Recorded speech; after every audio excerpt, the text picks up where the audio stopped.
నమస్తే welcome to our channel. భారతదేశ ఆణిముత్యం, ప్రపంచ పారిశ్రామిక దిగ్గజం రతన్ టాటా మరణం యావత్ భారతావరిని శోక సంద్రంలో మునిగేలా చేసింది. భారత ప్రభుత్వంచే ప్రతిష్టాత్మక పద్మవిభూషణ్, పద్మభూషణ్ అవార్డులు అందుకున్న టాటా పారిశ్రామిక రంగంలోనే కాకుండా విద్య, ఆరోగ్య రంగాల్లో కూడా ఎనలేని సేవలు అందించారు. ఎన్నో లక్షల మందికి జీవితం ఇచ్చిన టాటా ప్రస్థానం ప్రపంచానికే స్ఫూర్తిదాయకం. 86 వసంతాల వయసులోనూ ముఖంలో చెరగని చిరునవ్వుతో భారత పారిశ్రామిక రంగంలో తనదైన ముద్ర వేశారు రతన్ టాటా. అనారోగ్య కారణాలతో ముంబైలోని బ్రీచ్ క్యాండీ హాస్పిటల్లో అక్టోబర్ 9న రాత్రి 11 గంటల సమయంలో ఆయన తుది శ్వాస విడిచిన సంగతి తెలిసింది. రతన్ టాటా తండ్రి పేరు నావల్ టాటా. అయితే నావల్ టాటా కంటే ముందు అతని పూర్వీకులు ఎవరికి కూడా టాటా అనే ఇంటి పేరు లేదు. వినడానికి ఆశ్చర్యంగా ఉన్నా ఇది నిజం. Tata Sons group aviation department secretary అయిన నావల్ టాటాకు డిసెంబర్ 28, 1937న రతన్ టాటా జన్మించారు. రతన్ టాటా తండ్రి నావల్ టాటా లైఫ్లోకి తొంగి చూస్తే నావల్ టాటాకు 4 సంవత్సరాల వయసున్నప్పుడు అతని తండ్రి హోర్ముజ్జీ 1908లో మరణించారు. నావల్ తల్లి బట్టల ఎంబ్రాయిడరీలో సొంతంగా చిన్న వ్యాపారాన్ని ప్రారంభించింది. ఈ పని ద్వారా వచ్చే ఆదాయంతోనే కుటుంబాన్ని పోషించేది. అనంతరం నావల్ను ఓ అనాథాశ్రమంలో చేర్పించాల్సి వచ్చింది.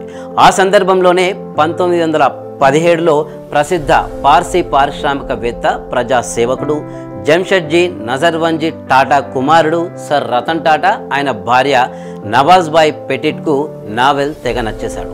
అంతే, వెంటనే తన కొడుకుగా దత్తత తీసుకున్నారు. ఆ తర్వాత నావల్ టాటా కుటుంబంలో భాగస్వామ్యం అయిపోయి నావల్ టాటా అయ్యాడు. 1962లో టాటా స్టీల్లో ఉద్యోగిగా చేరడంతో మొదలైన రతన్ టాటా ప్రస్థానం టాటా గ్రూప్ను 10,000 కోట్ల నుండి 1,00,000 కోట్ల దాకా ఎదిగేలా చేసింది. అంచెలంచెలుగా ఎదిగిన రతన్ టాటా 1991లో టాటా గ్రూప్ చైర్మన్గా బాధ్యతలు చేపట్టి సంస్థను ఎన్నో రెట్లు అభివృద్ధి చేశారు.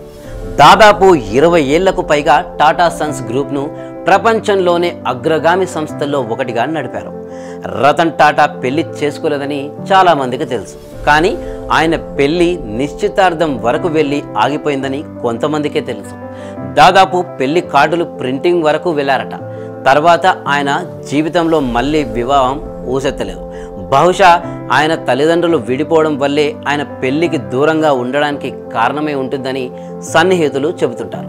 ఇక మంచి నడవడిక, అంకితాభావం, ధైర్యం, పోటీతత్వం, ఈ లక్షణాలన్నీ రతన్ టాటాలో పుష్కలంగా ఉన్నాయి. అందుకే రతన్ టాటా పుట్టుకతోనే నాయకుడిగా అభివర్ణిస్తుంటారు. అలాంటి వ్యాపార దిగ్గజాన్ని ఓ గ్యాంగ్స్టర్ చంపేందుకు ప్రయత్నించాడు. టాటా గ్రూప్ చైర్మన్గా రతన్ టాటా ఎన్నో సేవలు అందించారు. గతంలో తాను సామాజిక మాధ్యమంలో పంచుకున్న వివరాల ప్రకారం కెరియర్ ప్రారంభంలో తనని ఓ ప్రమాదకరమైన గ్యాంగ్స్టర్ బెదిరించాడని, వేరే వాళ్ళతో చేసుకున్న ఒప్పందంలో భాగంగా తనని చంపేందుకు కుట్రలకు పాల్పడ్డారని అన్నారు. ఇక భారత్లోని అత్యంత విశ్వసనీయ పారిశ్రామికవేత్తల్లో ఒకరు రతన్ టాటా. కోవిడ్ మహమ్మారి వ్యాపించినప్పుడు రతన్ టాటా అప్పటికప్పుడు టాటా ట్రస్ట్ల నుంచి 500 కోట్లు, అలాగే టాటా కంపెనీల నుంచి 1000 కోట్ల రూపాయలు విరాళంగా ఇచ్చారు. కరోనా సమయంలో రోగులకు వైద్యం చేయడానికి ప్రాణాలకు తెగించిన డాక్టర్లు, వైద్య సిబ్బంది ఉండడానికి తమ లగ్జరీ హోటళ్లను ఉపయోగించుకోవచ్చని చెప్పి ఆయన పెద్ద మనసు చాటుకున్నారు. ఇక దేశం కోసం అవసరం వచ్చినప్పుడల్లా ఆయన ముందున్న సందర్భాలు చాలానే ఉన్నాయి. ఆడంబరాలకు దూరంగా సాధారణ జీవితాన్ని కోరుకున్న రతన్ టాటాని చిరకాలం గుర్తుంచుకునేలా చేశాయి.